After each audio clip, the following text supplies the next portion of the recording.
Hipacondríaca apresenta Surra de Lúpulo. Oi, pessoal, bom dia, boa tarde, boa noite. Eu sou Ludmilla, mais conhecida no Instagram como Hipacondríaca, mas em homenagem ao meu amigo Leandro, que por muito tempo foi co-host desse podcast, hoje vocês podem me chamar de Mãe de Ná. Alô, Lloyd, Henrique Boaventura aqui, e o de cima sobe e o de baixo desce. Isso. Hoje, o papo a gente vai olhar pro ano de 2024, mas, na verdade, querendo perceber como é que a gente pode se preparar para 2025. Então, a gente vai falar de tendência, de leitura de cenários futuros, inovações, reforma tributária, astrologia. Não, brincadeira. É só cerveja mesmo. Por favor. E para esse papo, nós contamos com a ilustre participação de Bia Amorim e Bob Fonseca. Bia, nossa co-host extraoficial, já faz um tempinho aí, e o Bob Fonseca, nosso analista de pesquisa preferido, e ainda não tinha estado por aqui esse ano, mas vamos quebrar esse paradigma nesse exato momento. Por favor, Bia, dá um oi pra galera aí. Hello, it's me. Olha aí. Tudo bom, gente? Prazer de novo estar aqui. De novo, meio que com essa roupinha futuróloga, né? Assim, que a gente tenta fazer todo ano aí.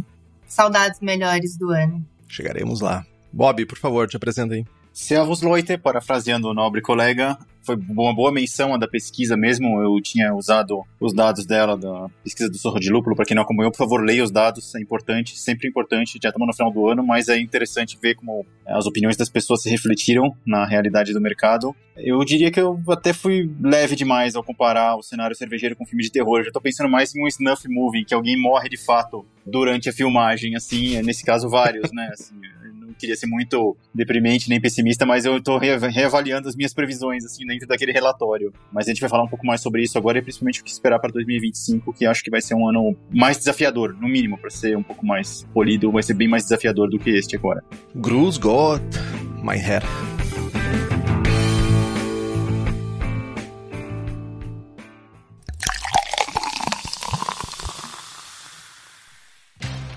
Galera, mais do que nunca, o Surra de Lúpulo precisa de vocês pra gente continuar produzindo conteúdo independente e de qualidade. Então, que tal se tornar nosso mecenas? Sendo nosso apoiador, você vai poder entrar no grupo exclusivo de WhatsApp, acessar o nosso clube de vantagens com descontos especiais em cursos, cervejas, eventos e muito mais. E claro, ainda tem sorteio de brindes e vários mimos para quem está junto com a gente nessa jornada. Para apoiar, é só acessar o site apoia.se/surra de lúpulo e fazer parte dessa comunidade cervejeira. Agora, o bolso tá apertado, você não pode ajudar a gente desse jeito, não tem problema. Que tal compartilhar o link desse episódio com quem curte esse tipo de conteúdo, universo cervejeiro, filme de terror e etc. Não se esqueça de nos avaliar na sua plataforma de áudio preferida. 5 estrelinhas no Spotify, Apple Podcast, Deezer e outras plataformas fazem uma diferença enorme pra gente. Melhor é que pra você custa um total de R$0. Contamos com vocês pra fazer o Surra de Lúpulo chegar cada vez mais longe.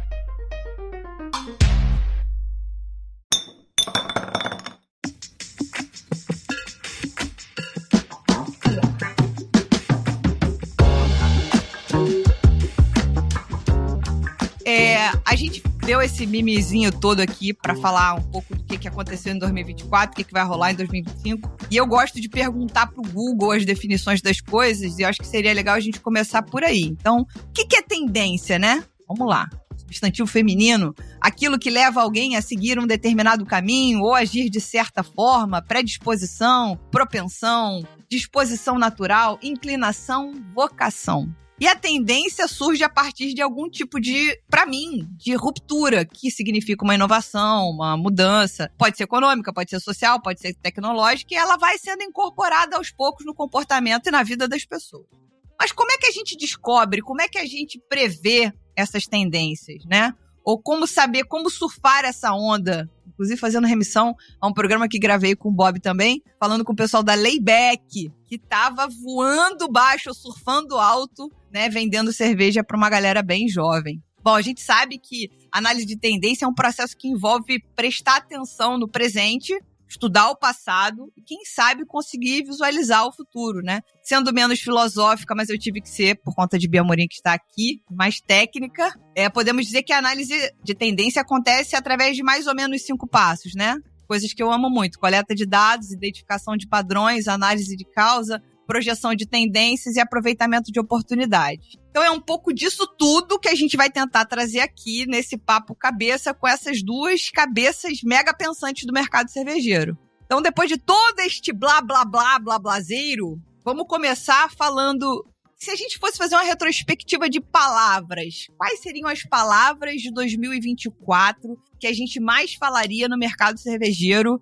Henrique, você quer começar? Você tá muito quieto. Eu acho que quando uma pessoa tem todo esse dom da palavra pra falar, assim, a gente tem que se recolher a nossa insignificância. É isso, no final das contas, sabe? Eu vou tentar só arranhar um pouquinho pra não ser tão insignificante, mas não é uma palavra, mas uma sentença. Eu acho o que eu mais ouvi e mais li esse ano foi encerramento de atividades. Essa palavra foi assustadoramente alta a quantidade de repetições, coisas cervejarias que eu imaginei que nunca poderiam ser impactadas, de certa forma, por esse tipo de... Vou usar tsunami, mas é ruim usar essa palavra visto os últimos eventos que aconteceram aqui no Sul, né? Mas a verdade é que não conseguia prever, não conseguia antever que tantas cervejarias, principalmente as que eu vi, iriam encerrar atividades. Não só cervejarias, como empresas do ramo também, que fornecedora de insumos, fornecedora de ingredientes para caseiros. Então, encerramento de atividades, para mim, foi a palavra que mais ecoou maleficamente nos meus ouvidos. Você, Bia? Eu anotei algumas coisas aqui para eu escolher e eu acho que até com o que o Henrique me falou agora, eu vou escolher uma mais específica, que é cerveja no Brasil. História. Então, se fosse uma palavra, eu ia falar história, né? Mas porque, além de ter ouvido muito, estudado muito esse ano sobre a história da cerveja no Brasil, é lembrar que tudo isso que a gente está passando agora é história também já. Porque a gente está falando de uma coisa que aconteceu no começo do ano e impactou a gente. Eu aqui no Sudeste, por exemplo, fui impactada? Fui, mas... o emocional disso também, nossa, a gente vai levar para muito tempo, né? E você, Bob? Eu vou mais ou menos na mesma linha do Henrique, eu diria que a palavra foi quebra. Mas não uma quebra no sentido de encerramento de atividades apenas, mas comparando o mercado de cerveja esse ano, principalmente até durante a pandemia, é uma maratona. Muita gente quebrou, simplesmente porque faltou força, faltou energia, faltou psicológico, enfim. Por vários motivos, muita gente ficou pelo caminho, não conseguiu, não é para todo mundo. Eu acho que, em resumo, assim, o que dá pra gente dizer é: fiquem tranquilos, a cerveja artesanal vai continuar existindo no Brasil, mas, na melhor das hipóteses, sendo bem otimista, acho que 50% do pessoal que tá aí vai continuar, vai conseguir cruzar a linha de chegada o ano que vem. Assim, 50% eu falo das vagas disponíveis, não das marcas que estão aí, porque vai ter muita gente, novos entrantes, e esses vão disputar essa metade das vagas que tem hoje no mercado. Acho que vai ser um fechamento grande. Eu coleciono no Instagram esses avisos de encerramento aos quais o Henrique se referiu. O último deles, inclusive, foi finalzinho da semana passada, da cervejaria Farrapos, coincidentemente do Rio Grande do Sul. Anunciou encerramento de atividades, também tinha ganho alguns prêmios já ultimamente, mas não é uma cervejaria pequena. Tinha um trabalho muito grande com sem glúten também, e acabou encerrando, pegou muita gente de surpresa ali no comunicado deles. Acho que há uma necessidade de um reforço, né, uma necessidade de ser muito forte fisicamente, mentalmente, assim, para continuar no mercado, e eu acho que, infelizmente, não é para todo mundo. Muita gente quebrou no meio da prova e ainda vai quebrar. Assim, mas há algumas esperanças pra gente falar um pouco mais adiante. Legal. Isso foi uma coisa que eu fiquei muito na cabeça, dessa questão do tamanho, né? Eu naturalmente pensaria que, usando as mesmas palavras do Bob, né, sobre questões de tamanho, né, não conseguiram, não tinham dinheiro, ou não tinham investimento, ou não tinham fluxo para conseguir se manter. Eu olharia para cervejarias pequenas e diria: é ruim, é horrível, mas mercadologicamente falando, ok, geralmente as pequenas têm menos fluxo de caixa, têm menos dinheiro, não conseguem investir para se manter no mercado. Mas não é o que parece. Tipo, não são somente cervejarias pequenas fechando. É isso que é o mais assustador, talvez, ou o filme de terror que o Bob se referia, sabe? Quando você pega uma Beerland comunicando também que tá procurando passar adiante, uma Farrapos, eu acho que a situação muda um pouco, né? Não é simplesmente um novo entrante que fiz um mau cálculo em pequena escala ali, né? São cervejarias com muito tempo de mercado, a própria Dado Beer, né? Mudando o perfil dela também, assim. Então, você tem cervejarias que são basicamente desbravadores ali, que estão realmente jogando a toalha, assim, né? Estão buscando, tentaram e não conseguiram. Estão vendo que não vai melhorar, né? Também é uma coisa negativa desse ponto de vista, que eles fazem projeções que não só não está bom, como não vai melhorar. Então, não vale a pena continuar. Então, eu acho que é ótimo o ponto que você trouxe, inclusive citando a Beerland, que a gente está em contato com o pessoal lá, tentando bater um papo, porque independente do rumo que ela tomar, se tomara que não seja fechar, e eles estão trabalhando para passar a cervejaria adiante, tudo bem, pode ser conversa de fora, né, para fora, mas o que a gente conseguiu absorver conversando com eles é que, tipo, a cervejaria não está ruim das pernas, não está em dívida, mas certamente, como você acabou de dizer, deve ter traçado um cenário, falou, bom, isso não vai melhorar, e os sócios atuais e os que estão no negócio desde o começo não tem essa gana, que agora é isso também, você vai precisar de um pouco mais de sangue, suor e lágrimas, né? Bastante lágrimas. Não tem essa gana para poder fazer esse negócio virar ou passar por essa tempestade e atravessar esse túnel. Então, eu acho que tem a Dado Beer, eu acho que é outra nessa situação, do tipo... Inclusive, para mim, é sintomático quando uma grande indústria, quando uma empresa toma uma decisão dessa, que é gente que fala assim, cara, eu não tô aqui por paixão, eu tô aqui por negócio. Se isso aqui não está funcionando mais do jeito que eu imagino que precisa funcionar como negócio, eu vou encerrar a atividade, eu vou mudar. Tem até uma outra palavrinha aqui que o Henrique daqui a pouco pode trazer, que ele anotou, palavrinha sentença, que tem a ver um pouco com isso. E aí a gente dá essa pequena pincelada só para falar de Goose Island, né? Se a Ambev toma uma decisão dessa, ela falou assim, meus amigos, eu não vou ficar aqui com um bar caro desse aqui se ele não roda do jeito que eu preciso que ele rode. Não vou, entendeu? Então, pra mim, é muito diferente falar de Beerland, de Goose, falar de Farrapos. Geralmente, essas empresas só simplesmente falaram, não existe amor, o que existe é um negócio. Mas, ô Bia, olha só, eu queria te perguntar uma coisa que tu falou sobre história, né? Quando tu falou, o que a gente tá vivendo já é história. Bonita frase, disso de passagem. Mas, quando a gente olha pra história, principalmente tu que vem pesquisando isso, a gente vê isso acontecendo já ciclicamente? Ou a gente tá vivendo realmente um momento que se foi as rodinhas do carro e agora não sabemos o que fazer? Eu acho que tem certas coisas que a gente vivencia que são cíclicas, a depender da forma como a gente colocar elas. É óbvio que... a gente ouve falar, né? Tal época já teve mais de 200 fábricas. Aí... Só que a gente está vivendo de novo questões de guerra e que nos afetam. A guerra da Ucrânia com a Rússia, desde 2022, vem também ajudando a piorar o cenário do mercado, que a gente já entramos no clima para falar de tudo meio misturado, né? Pauta é para quem precisa. Não, assim, porque... A gente vai olhar umas coisas e fica falando assim, putz, o dólar tá ruim de novo. Tem uma guerra de energia, então o vidro tá caro. Daí você tem uma guerra de dois países que são lugares de onde vem muita matéria-prima para quem faz cerveja. Os caras estão em guerra. E você tem crise climática. Porto Alegre, só debaixo d'água com um monte de cervejaria fechando. Aí você tem a própria Europa, né? Estão fechando também fábricas, quiçá gente que acabou de começar a abrir, né? Então, tem tanta coisa nessa sopa, né, de filme de terror, né? A gente está vivendo uma história muito parecida com as outras histórias que já aconteceram. Quantas fábricas de cerveja tinha antes da Primeira e Segunda Guerra Mundial? Quantas fábricas de cerveja tinha antes, não sei o que, lá da peste? Quantas fábricas tinha? Vamos voltar até os gafanhotos, entendeu?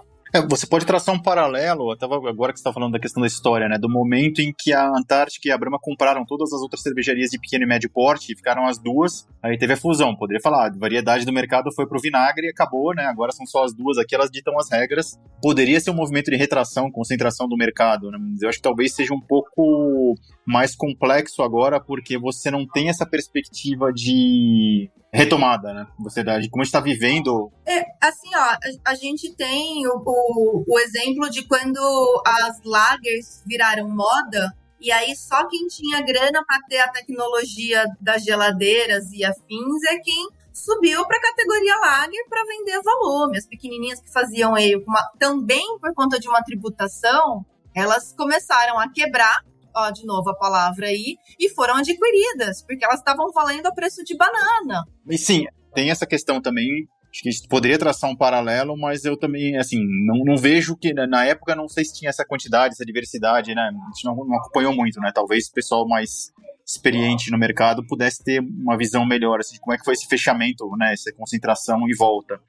Só pegando carona na questão da Guzzi, o que eu tenho lido de matérias dos Estados Unidos, por exemplo, é que parece que o movimento não só da Ambev, mas das grandes em geral, é de acabar com essa capilaridade, né, dos brewpubs, microcervejaria que eles compraram, né, eles compraram justamente pensando no caráter local, da vizinhança, do contato que essas empresas tinham com a população mais próxima. E é o que dá para entender agora é que eles estão fechando essa microestrutura, né, essa capilaridade, trazendo todos os produtos para as fábricas grandes, para aproveitar espaço ocioso de fábrica, e que essas cervejas vão acabar virando, sei lá, especialidades, sazonais, assim, para ter um pouquinho de variedade só no portfólio, mas esse lado local vai ser abandonado. Então eu acho que isso, quando eu postei sobre a questão da Guzzi, que ia acabar, muita gente pegou realmente um baque, sentiu o baque, né, falou, pô, é isso que vocês falaram, se a Ambev tá fazendo isso, embora, pelo que eu tenho ouvido também, a Ambev faz isso também, não só por questões financeiras, mas também porque ela não quer mais operar a bar no dia a dia. Vai ter houve algumas movimentações, né, a Hoegaarden, o bar da Hoegaarden foi também esse modelo, e vai acontecer mais alguma coisa ali adiante com outras operações deles, pelo que eu ouvi, mas assim, também tem a questão financeira, então acho que foi um simbolismo muito grande de ter chegado e falado, se a Ambev tá fazendo isso, é porque realmente a aposta no local, na capilaridade, na pequena estrutura acabou, né? E vamos combinar, gerenciar bar é muito difícil. Todo mundo que gerencia bar. E essa é também uma das questões que vamos trazer aí nesse bonde de tendências e tudo mais, não só pelas grandes, mas pequenas também, nesse sentido de você está pronto, você tem capacidade para gerenciar um negócio como este, que é produzir cerveja, produzir comida, produzir serviço e produzir hospitalidade, porque é um negócio local. Então, existe também uma dificuldade, além de uma concorrência que hoje é imensa no ramo de hospitalidade, que também está quebrado, porque depois da Covid a gente ainda não recuperou a questão dos profissionais, ninguém quer trabalhar. Então, assim, é um suco realmente zombie Bob.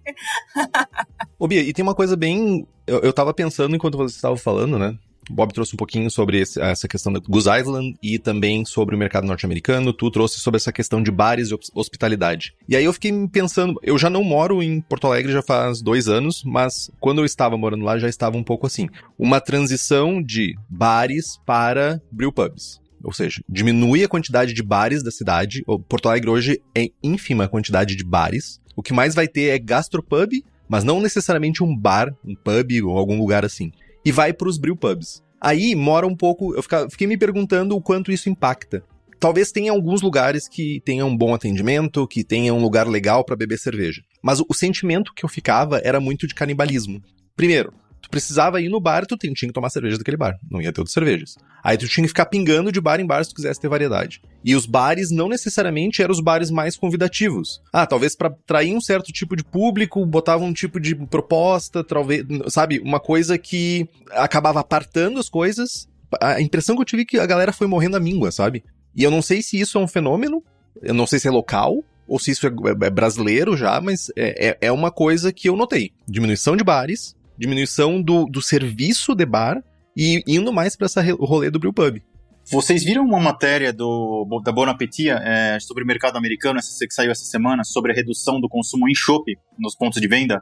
Um dos itens era a redução do consumo em chopp, em tendência histórica, em favor de latas e garrafas, mas também em favor do consumo em casa, né? Então as pessoas, além de tudo, não estariam consumindo chopp e estariam bebendo também mais em casa latas e garrafas, né? Quer dizer, uma retração, não só do ponto de vista cultural, né? De você ter a experiência do chopp, da troca de contato com outras pessoas, né? Sobre cerveja, mas você também ter a mudança estrutural, né? De vasilhame, de forma de consumo, né? Eu achei bem interessante para mim. Foi contraintuitivo, eu achei que as pessoas iam justamente no brewpub porque seria em tese mais barato, porque a produção local não tem o custo de logística, é feito pela própria cervejaria, embora você tenha essa limitação da questão da marca, né? De ter uma marca só para consumir no local. Mas eu achei curioso, eu não sei se reflete aqui ainda, mas é uma tendência também a ser observada aí, de monitorada se as pessoas estão consumindo menos chopp mesmo nos pontos de venda. Então, se eu pudesse acrescentar, esse reflexo que o Henrique trouxe, eu acho que tem algumas coisas. Aqui no Rio, por exemplo, a gente falou brevemente desse papo, quem ouviu o último programa com o Cheruti, a gente tocou nesse assunto e vamos evoluir esse assunto em algum momento se tudo correr bem, que é a ausência dos empórios, os antigos lugares onde você conseguia comprar as garrafas de cerveja que eram tão importantes para a cena. Mas, enfim, isso é outro assunto, mas que se correlaciona, porque o bar que vendia cerveja, ele era só bar, ele não era brewpub, ele também foi perdendo um espaço, né?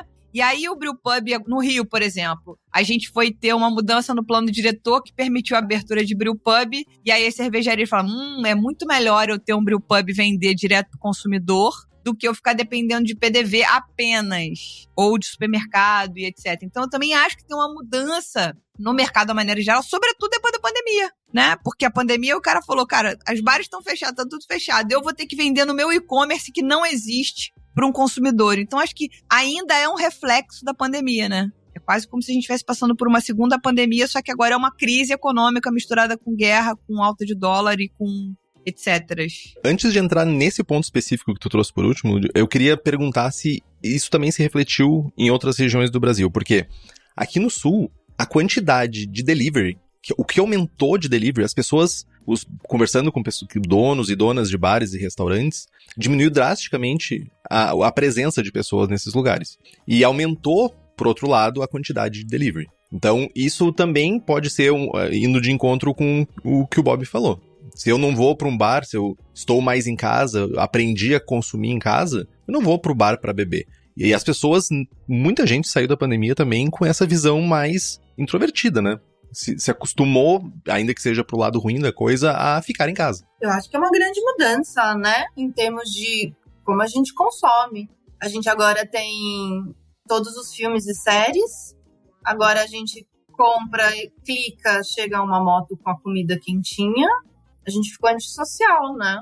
Não, e sendo bem tio Patinhas também, assim, né? Se você pegar, a taxa de entrega, ela geralmente é muito menor do que a taxa de serviço do restaurante, né? Ou do bar que você vai pagar, então, os 13%. Então, dependendo do aplicativo, você acaba nem pagando. Você pega um plano temporário ali, enfim, vai ser um custo menor, né? Se você contar essa economia da retração econômica, que o cara tá contando dinheiro mesmo pra se divertir pro lazer, né, reduzindo, dando um downgrade ali nas opções de consumo dele, e tentando cortar custos de todas as formas, essa experiência em casa por meio de um aplicativo acaba sendo mais barata mesmo do que sair pra fazer alguma coisa, fora todos aqueles fatores que vinham de antes da pandemia, né, que é a lei seca, que é violência, que você tem uma série de fatores ali que também influíam, né, pra a pessoa não querer mais sair e que foram piorando com retração econômica e com pandemia, né?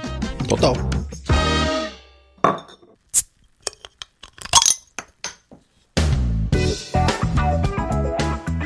E a Lud também trouxe um pouco sobre essa questão de insumos, né? De preço de insumos. Vocês, em algum momento, tanto o Bob quanto a Bia falaram sobre o valor de moeda, né? A alta das moedas, principalmente o dólar.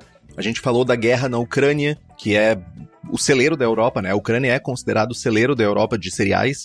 E uma guerra num país desse certamente impactaria. Muito trigo, muita cevada que é produzido para a Europa era produzido na Ucrânia para ser distribuído. Então, no momento que tu tem uma guerra num país desse, impacta. Então, muitos desses insumos que eram produzidos e exportados acabam sofrendo com esse aumento. Eu posso falar de cabeça que lúpulos, a gente tem lúpulos sendo comprado em dólares, logo, principalmente lúpulos mais hypados, lúpulos mais diferentes para fazer as famosas American IPAs e Hazy IPAs. Então, lúpulo aumenta. Maltes, principalmente maltes especiais, a gente já tem uma produção muito boa de maltes aqui no Brasil, a gente tem uma importação de maltes da América do Sul também, principalmente a Argentina, muito boa também, mas muito malte especial é produzido em Inglaterra, muito malte especial é produzido na Bélgica, muito malte especial produzido na Alemanha. E isso também é impactado por essa guerra na Europa, por essa alta de dólar, tudo isso vai ser impactado. E também leveduras, né? Apesar de a gente já ter uma produção muito grande de leveduras aqui no Brasil, muitas cervejarias ainda dependem de produto liofilizado que não é produzido aqui, é importado. Logo, aumenta o custo, aumenta o valor da cerveja. E aí cai de novo nessa conversa que a gente estava tendo. Tudo aumenta. Aumenta o preço para consumir, as pessoas têm menos dinheiro, né? E tudo isso vai de certa forma, se canibalizando, né?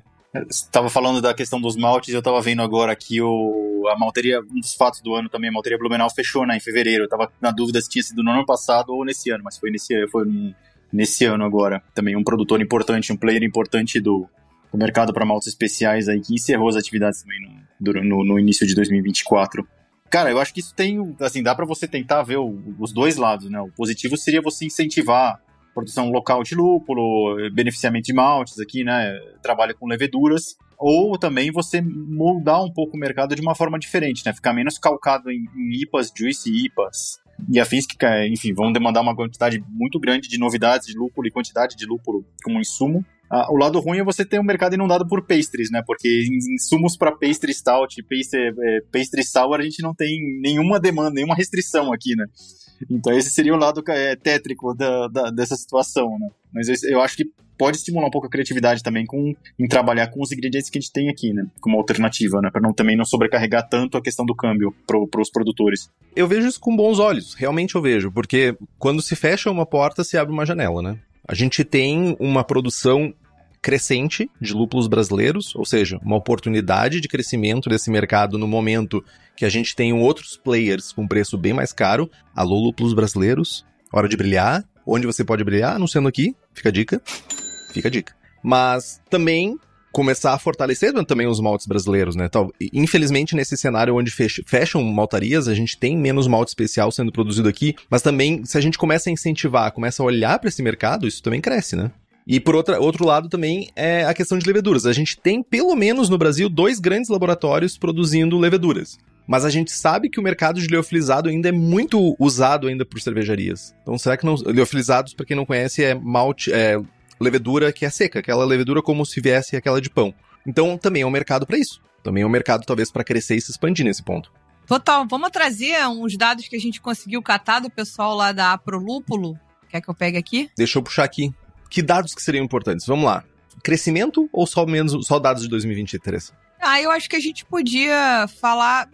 crescimento dá essa tangibilizada, né? Vamos falar de percentual de crescimento, então? Beleza. A gente vai deixar esse PDF sensacional, pessoal da Prolúpulo, que foi... Ainda são dados de 2023, eles já vão começar a coleta dos dados de 2024, mas ainda assim é uma fonte muito rica. Vai estar lá no blog.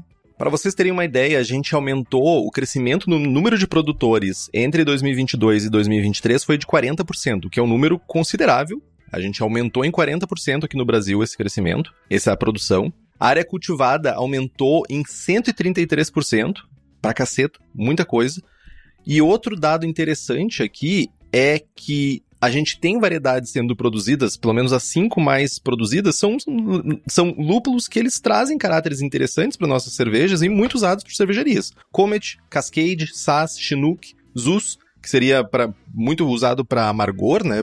Um lúpulo mais barato para fazer cerveja, mas também tem outras coisas diferentes. Tem Centennial, tem Cascade, tem Crystal, tem Hallertau Magnum, que são tudo coisas, principalmente se a gente olhar para mercado caseiro, ou pelo menos para mercado que produz cervejas de massa, que usa bastante lúpulo para fazer cerveja de massa, a gente tá bem sortido, de certa forma, com lúpulos, o que é interessante. O que mais de dados interessantes aqui? Deixa eu ver, deveria ter feito esse resumo antes? Deveria, mas não fiz, porque a gente faz ao vivo, né?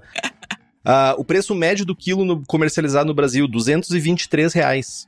Se a gente for pensar em variedades mais caras, a gente pode chegar a R$400, R$500 o quilo de alguma variedade importada. Então é relativamente mais barato também. Porra, é metade.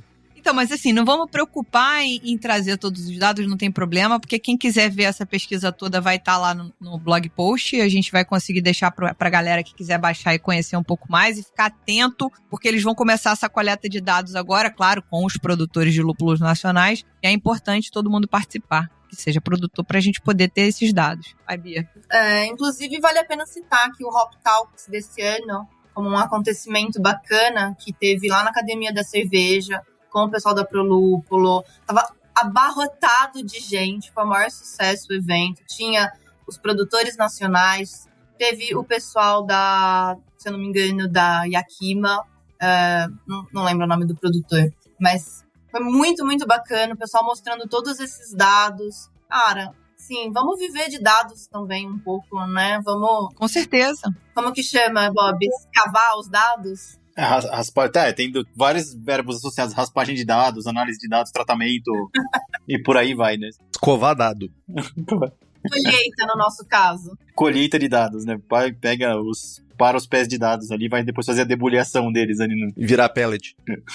Eu tive a oportunidade de participar do Hop Talks mediando uma mesa e foi muito legal conseguir entender, inclusive as perguntas que as pessoas trouxeram, muitos cervejeiros caseiros falando da necessidade, da importância que os produtores olhassem uma forma de pensar em vender pequenas quantidades para essa galera, que eu sigo aqui sendo a defensora do cervejeiro e cervejeira caseira, que eles são essa mola propulsora, sabe? Eles são a mola motriz para testar o lúpulo, fazer coisas e fazer invencionices e etc. Então, vale a pena o nosso lúpulo tão jovem olhar para quem tem essa importância no mercado para levar esse nome adiante. Muitos cervejeiros caseiros virarão donos de cervejaria, querendo ou não querendo, porque o hobby pica a pessoa e ela vai embora, e aí podem virar clientes em potencial, com certeza, né? E uma alternativa também, Lud, para brew shops, para as empresas que vendem insumos, o lúpulo se tornar uma alternativa mais barata também para venda, né?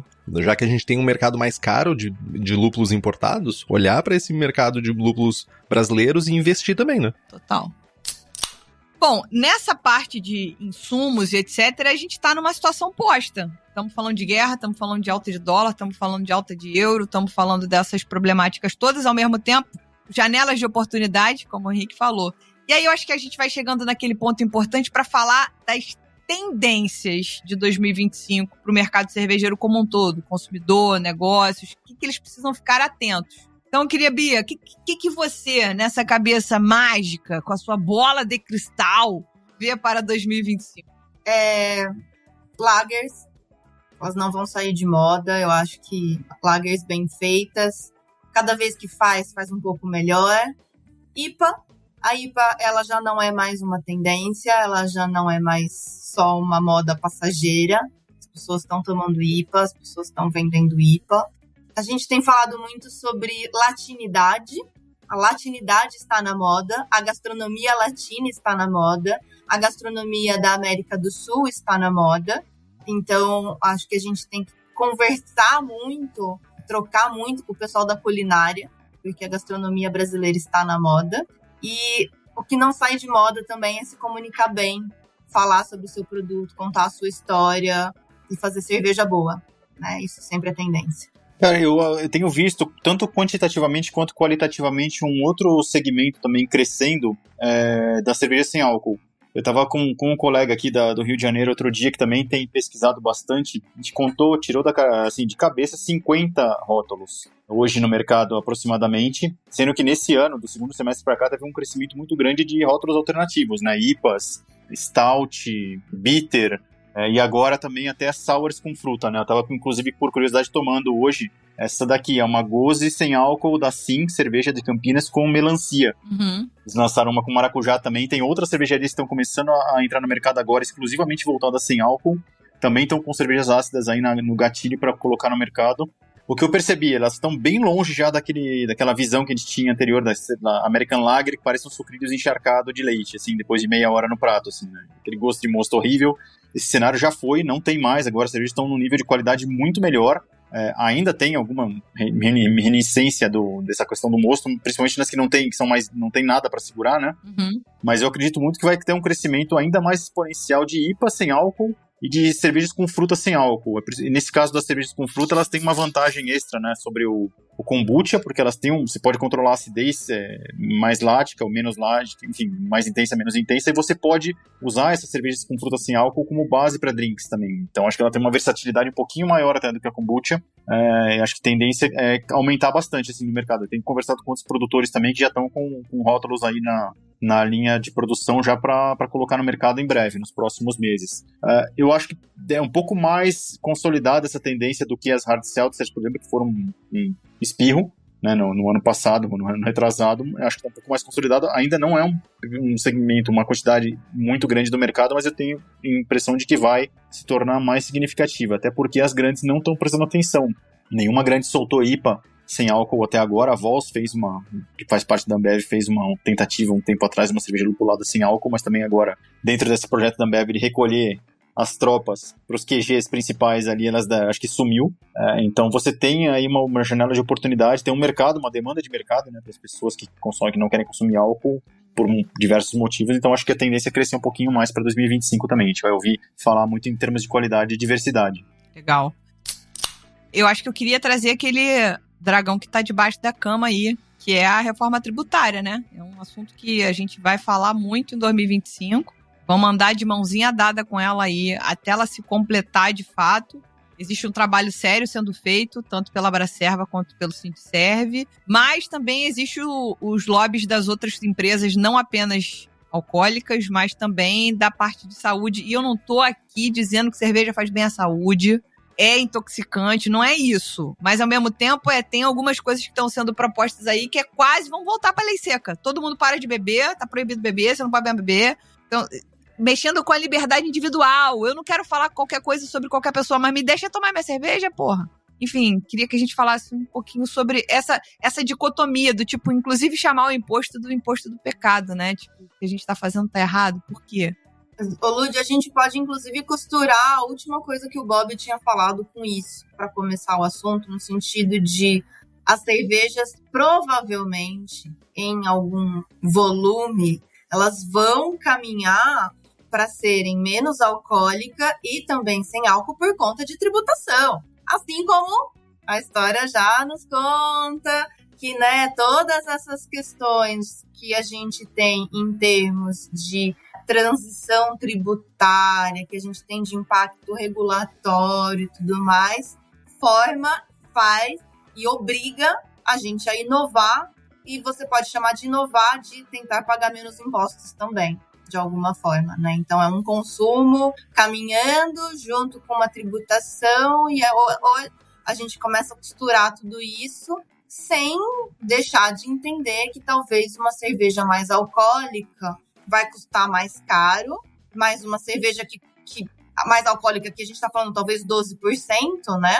Vamos pôr assim, que já é álcool. Ainda assim, não é uma bebida de 40% de álcool. Então, eu acho que as propostas que estão sendo colocadas, elas têm a ver com o que a gente tem como cultura cervejeira, que a gente tem a ver com o consumo, que a gente tem a ver com estratégia de qual é seu planejamento para 2025, 2026, 2027, 2028, 2029, até 2033. Porque é para isso que as empresas existem, para elas terem longa vida. Então, pensa que a reforma tributária que está sendo feita agora, ela começa ali em 2026, 2027 e tem uma preocupação adicional de bitributação. Gente, liga pro advogado.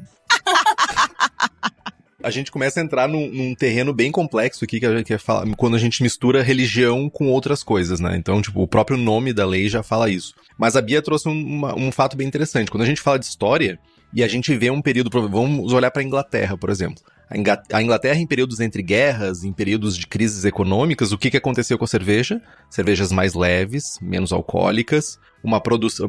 porque eram mais taxados, certos insumos eram mais taxados, então vamos diminuir o álcool, vamos fazer cervejas mais leves para conseguir continuar servindo as pessoas com cerveja, mas uma cerveja menos alcoólica. E nos dias atuais, como a gente tem a possibilidade de fazer cerveja sem álcool, por que não também fazer sem álcool? Então, a história já nos mostra que esse período existiu e a gente tá talvez passando por ele.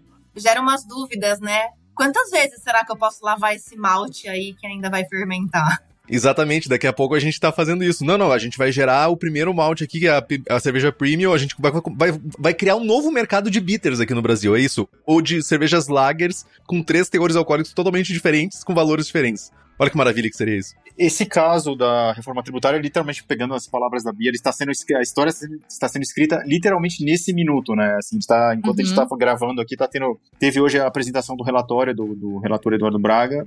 Ele manteve a questão é um pouco complexo a questão da tributação das alíquotas, mas tem 2 tipos de alíquotas. Uma das alíquotas, ela está relacionada, ele manteve a proposta da Câmara de relacionar essa alíquota ao escalonamento do teor do ABV, né, do teor alcoólico. E a outra parte pode ser relacionada à categoria do produto, pode ir artesanal ou não, e também à questão alcoólica. Então você tem uma batalha de lobbies, né? De um lado você tem o lobby dos destilados, principalmente destilados que não são a cachaça importados, né, de grande escala, que querem que todo mundo caia na mesma vala de imposto, porque dizem que uma dosezinha, um shotzinho de cachaça, de whisky é igual a um 300ml de cerveja, então que, enfim, o mote deles é álcool e ponto. E você tem, do outro lado, o lobby do pessoal da saúde, que também usa o mote álcool, ou seja, todo álcool causa dano, então a gente tem que, não pode dar exceção para os artesanais. Eles até saiu uma matéria hoje do Joio e Trigos falando especificamente isso, né, grupos ali de lobby do setor ligados à saúde, batendo contra essa questão de você tirar artesanais, tanto fumo, quanto cerveja, quanto cachaça, quanto vinho, baixar o imposto. Até achei um trecho curioso, que eles falam que alertam para o risco da pessoa trocar, dependendo da questão, se for beneficiada em termos tributários, trocar o mainstream pelo artesanal. Falei, cara, esses caras nunca viram o preço de uma gôndola de mercado, né, dos dois ali, né? Nem que o governo fizesse um bolsa craft para os artesanais, acho que eles conseguiriam competir em preço, né? A galera ia tudo fugir pro Instagram da Lud, pra ver ela fazendo as trocas. Não, mas não tem nem como, né? Não iam ter problemas, é isso? Não, assim, é muito, muito louco, é muito absurdo. Novamente, eu acho que tem que ter o espaço para o debate, tem que existir essa conversa, é esse momento que a gente está passando. Mas, novamente, foi numa reforma tributária que, entre outras situações, aconteceu de grandes companhias comprarem todas ou todas acabarem porque a reforma foi impossível das pequenas se manterem. Entendeu? Independente se eram 200 e viraram 40, e a gente só voltou até 200 em 2010, independente disso. Aconteceu um movimento de ruptura, uma tendência de ruptura, e aconteceu o que aconteceu, e a gente está nadando nesse ciclo novamente, né? Então, vocês falaram brevemente de preço, e a gente que analisou pesquisa a fundo aqui, Bob conosco nos últimos anos, não dá para falar de pequena competir com preço. Não dá para você chegar e falar assim, eu vou fazer um preço parecido com o da Heineken, com o da Ambev. Não é isso que a gente vai conseguir fazer. E na Brasil Brau, por exemplo, o CEO da CBCA, me fugiu o nome dele aqui agora, falou justamente isso. Não dá para Gustavo, não dá para competir com preço. A gente tem que pegar, e aí o Júnior da Voz também falou, a gente tem que pegar e fortalecer o local, tá presente no local.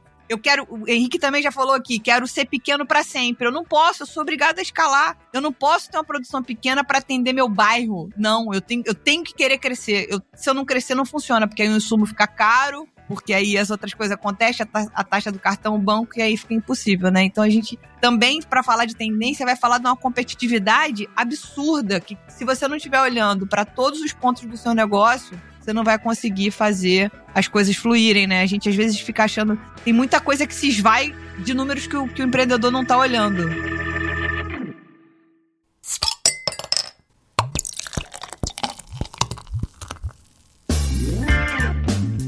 Vocês querem acrescentar alguma coisa a mais em tendência? Fez-se um silêncio nessa sala, Brasil. Eu queria colocar uma proposta de tendência, principalmente para os ouvintes, assim, em termos até...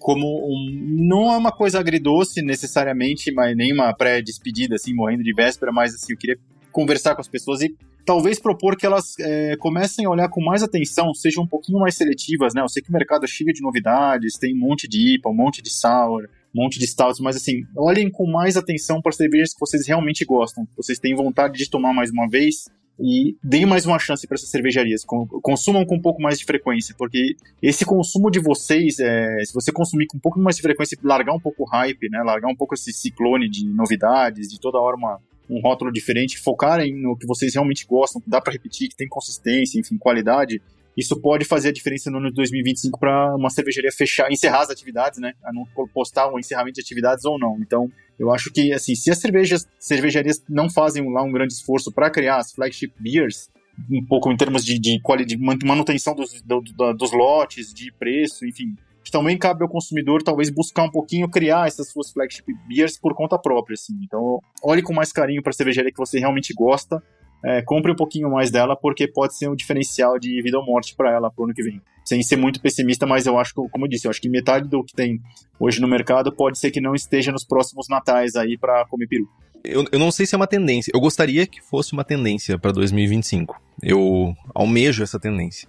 Eu queria que as pessoas focassem mais na cerveja do lado da casa delas, sabe? Do bairro, da cidade delas. E eu sei que muitas vezes não, mas algumas vezes, a cerveja não é a melhor, mas converse com essas pessoas, dê feedbacks, não saia já, principalmente no interior, a gente tá falando de interior, gente, a gente sabe que em cidades grandes a gente tem mais potencial, a gente tem mais cervejarias, a gente tem mais de onde consumir, mas nas cidades do interior não seja aquela corrente do mal, de ficar falando mal das empresas, vá lá, conversa com as pessoas, explica, olha, não tive uma experiência legal, será que não tá acontecendo alguma coisa, será que vocês não estão pensando em alguma parte do processo?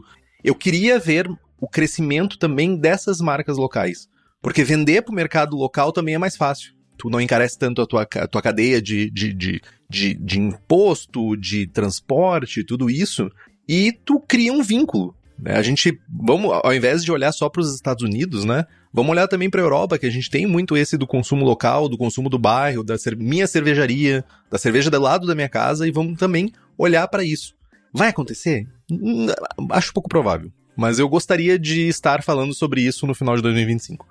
Pia, você quer deixar palavras de tendências pra gente ir caminhando pro final deste papo, que poderíamos ficar aqui por horas, hein, Brasil? Pellets de sabedoria. Eu acho que adaptação é uma tendência boa pro próximo ano, no sentido de vamos estudar o mercado, olha o tanto de coisa que a gente falou aqui que impacta, né? Nunca vai ser só uma coisa. Então, estuda o teu negócio para que você saiba para quem você quer vender essa cerveja. Quem é seu vizinho. Então, faz uma comunicação para esse teu vizinho. Né? Se adapta às questões. Vai ter que fazer uma busca, talvez, de malte. Vai buscar um lúpulo nacional, às vezes. Olha o preço que está o lúpulo nacional. Olha a diferença do preço, como o dólar está crescendo. Mas se adapta também em favor do próprio mercado. Né? Então, aqui em casa, a gente reveza a compra de cerveja nas cervejarias da cidade. Tudo bem que eu moro em Ribeirão Preto, né, gente? Assim, eu tô um pouco mais bem servida do que muitos lugares. Mas, hoje em dia, é quase meio brega falar, beba local, né? Porque a gente parece que macerou demais isso daí, mas... De novo, então, adaptação e hospitalidade e gestão do negócio. Gestão mesmo, assim. Você não abriu só uma fábrica de cerveja, sabe? Você tem que gerir o negócio, assim como se você tem um tap room, você tem que gerir um bar. Se você tem um bar, você tem que entregar comida boa, o banheiro tem que estar limpo. E tudo que o Surra já colocou aqui tantas outras vezes, sabe? Mas eu acho que cerveja como categoria também, para que a gente... Cara, a gente pode brigar em termos de concorrência em diversas formas, mas em termos de categoria a gente tem que estar unido. Vamos saber brigar e vamos saber se abraçar também. Bob, você quer deixar palavras finais? Não, eu acho que é isso. Acho que da parte do consumidor, acho que ele teria que... Acho que tá na hora de amadurecer um pouquinho e fazer escolhas. Podem ser escolhas chatas, podem ser escolhas que não parecem tão tentadoras, mas acho que são escolhas difíceis, mas tem que ser feitas também em termos de consumo porque não tá tão simples assim para todo mundo, né? As pessoas cervejeiras não estão numa situação fácil e a gente tem acompanhado isso. Acho que é hora de também usar um pouquinho o poder de consumo para poder mexer nesse tabuleiro de uma forma positiva. Bom, gente, a gente aqui recebeu uma enxurrada de informação, de visões diferentes, mas de pessoas que são estudiosos do mercado, observadores do mercado, corujas do mercado. Não, isso é o pombo, né? Não sei o barulho da coruja. Aí, pronto. Enfim, então a gente trouxe aqui esses insights, essas pinceladas de coisas que a gente tá vendo que tá acontecendo e que podem acontecer em 2025. Nesse post também vai ter alguns números da Brewers Association, que também ainda são de 2023, mas são bem importantes de olhar. Essa matéria do joio e o trigo que o Bob comentou também vai estar lá, o link lá, porque eu tô com medo da gente ter uma nova lei seca aí com essa galera conservadora em cima desse negócio. E esse foi um ótimo último programa do ano. Eu aproveito para deixar uma mensagem de bom Natal para todo mundo, um feliz ano novo. Que para quem ouve a gente aqui, a gente volta com força total no dia 9 de janeiro de 2025. Então salve sua agenda. Não teremos esses 2 últimos programas do ano, mas ninguém chore não, porque logo logo a gente volta. E é isso. Henrique. Gente, é brega, mas não é demodê. Consuma local, fortaleça a cervejaria perto de você. Consuma cerveja, não vamos deixar essa cena esmorecer, porque é uma coisa legal, é uma coisa que une as pessoas, cerveja não é pra dividir, é pra unir, e é isso. Feliz Natal e Feliz Ano Novo. Bebam bastante. Obrigada, Bi e Bob. Valeu. Levem seu growler na mala também, pra não ficar gastando plástico à toa quando forem viajar pra pegar na cervejaria local, onde vocês estiverem. Contabilidade. Obrigada, gente. Saúde, feliz final de ano aí pra todo mundo. Isso aí. Bom, se você ouviu a gente até aqui, lembre-se de participar conosco nas nossas redes sociais, @surradilúpulo, tanto no Instagram quanto no TikTok. Tem alguma sugestão de pauta e de convidado? Manda e-mail para contato @surradilúpulo.com.br. É isso, meus amigos. Até o ano que vem. Nossa. Piada merda. Até o ano que vem, ótimo.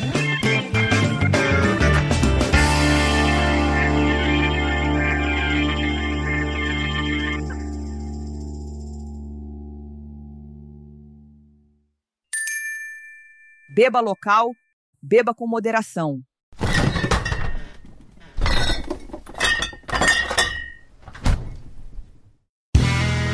Este podcast foi editado por Play Áudios.